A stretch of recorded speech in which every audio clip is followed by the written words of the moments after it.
ඔන්න අද කතා කරන්නේ ඔයාලා ගොඩාක් දෙනෙක් කාලා නැති වගේම දැකලවත් නැති පළතුරක් ගැන.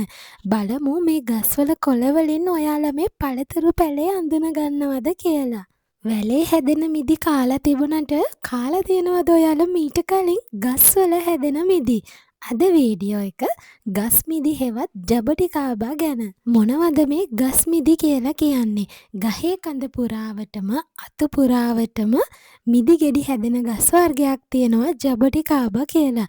ඉතින් අපි මෙච්චර කල් කාලා තියෙන්නේ වැල් වර්ගයේ හැදෙන මිදි වර්ගනේ. ඉතින් ඔන්න අලුත් මිදි ප්‍රභේදයක් තමයි මේක. ඉතින් මේකේ ගෙඩි හරීම රසවත්.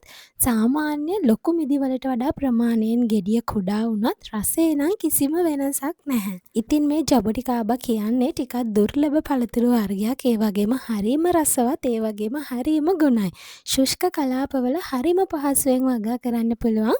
බඳුන්ගතව හදන්නත් පුළුවන්. එහෙම නැත්නම් බිම ඉඩකඩ තියෙනවා නම් සූර්යාලෝකයේ වැටෙන තැනක අපිට හරිම ලස්සනට හදා ගන්න පුළුවන්. ඉතින් ඔන්න ඔයාලට පුළුවන් ජබටිකාබා හෙවත් ගස් මිදි පැල මේ පේන ප්‍රමාණයේ පැල වලට අපෙන් පර්චේස් කරන්න.